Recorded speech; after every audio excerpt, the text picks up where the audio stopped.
En fonction depuis bientôt 5 mois dans la Menoie, le préfet Bokeh Golif Toa a récemment entamé sa tournée d'animation socio-économique dans les arrondissements que compte cette circonscription administrative, vaste d'un peu plus de 1380 km². Un exercice traditionnel qui donne à toucher du doigt les réalités du vécu quotidien des populations. Pour la première halte, le Benjamin des 6 arrondissements que compte le département Fongo Tongo. Nous avons voulu que ça soit Fongo Tongo parce que on a beaucoup entendu parler de cette insécurité à Fongo Tongo.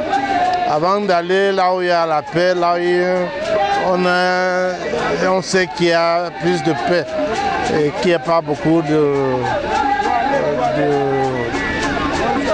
menaces, il faut déjà être sûr que Fongo Tongo est calme. Ce territoire géographiquement proche de la région du sud-ouest a connu depuis le déclenchement de la crise anglophone d'innombrables cas d'incursions sécessionnistes, des dégâts matériels considérables ainsi que des pertes en vie humaine. Depuis lors, le comité de vigilance, aux côtés des forces de défense, veille au grand.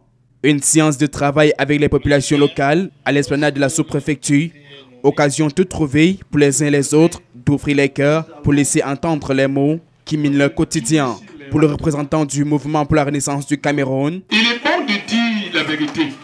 En notre patois, on dit Tembu Lassa, ça veut dire que quand vous avez les 2 mains là, on met ce qu'on veut. Comment est-ce qu'on peut vous tromper et vous dire des choses qui ne sont pas ça quand vous arrivez ici? Il faudrait qu'on vous dise que nous n'avons pas d'eau à boire, on n'a pas de route, on n'a pas. Qu'on cite ce qu'on a là. D'ailleurs, vous avez bravé les routes là, vous avez vu. Et monsieur le préfet, c'est le jour où vous venez qu'on s'articule là à nettoyer là où vous allez passer. Vous avez vu tout nouveau. Vous avez vu. Vous avez l'œil d'un grand. Vous avez un père. Vous êtes un père. Je vous connais particulièrement depuis 18 ans. Je vous connais particulièrement depuis 18 ans. Moi, je me suis. Alors, vous avez vu un peu au niveau de Megrand, on a essayé un peu de nettoyer. On est en train de vous dire que ce barrage est en train d'alimenter 82, je crois, compris 89. C'est faux. Qu'on vous dise la vérité. Cette lumière n'est pas avantageuse à Fongo Tongo. Il faut qu'on le dise clair. Peut-être que ça sera demain. Si oui, où sont les preuves? Le président de l'antenne communale CNJC. Il m'a été constaté avec désolation, monsieur le préfet. À Fongo Tongo, nous avons une poignée d'enseignants qui éduquent les enfants à l'établissement et les éduquent encore ailleurs. Comment un éducateur, excusez-moi du terme, éduque un enfant et le détourne en retour? C'est pas normal. C'est un phénomène qu'il faudrait qu'on sensibilise ces enseignants, monsieur le préfet. Ceci s'adresse à monsieur le commandant de compagnie, que j'ai vu par 2-3 fois venir laisser les éléments ici, qui nous protègent. Monsieur le commandant de compagnie, sensibilisez vos éléments. S'ils veulent prendre nos sœurs pour déchets, nous disons non. Mais s'ils veulent prendre pour épouses, nous allons leur donner.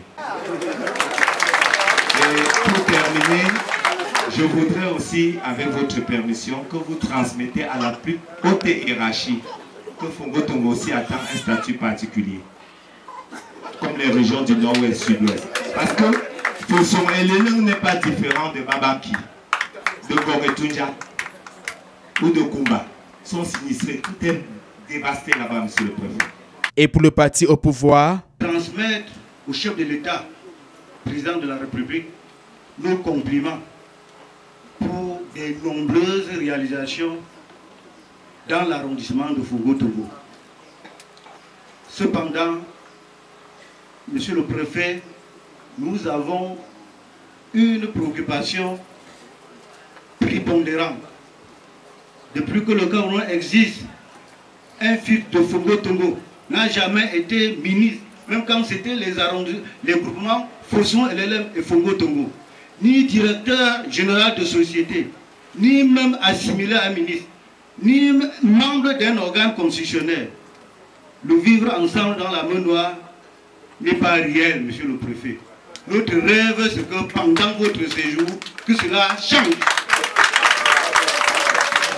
Monsieur le préfet, nous rêvons que votre séjour parmi nous sera salutaire pour l'arrondissement de Fongo-Tongo, pour que nous ayons notre part de ministre, DG de société ou membre d'un organe parlementaire. Vous avez compris tout à l'heure, mon grand frère réclamait les postes.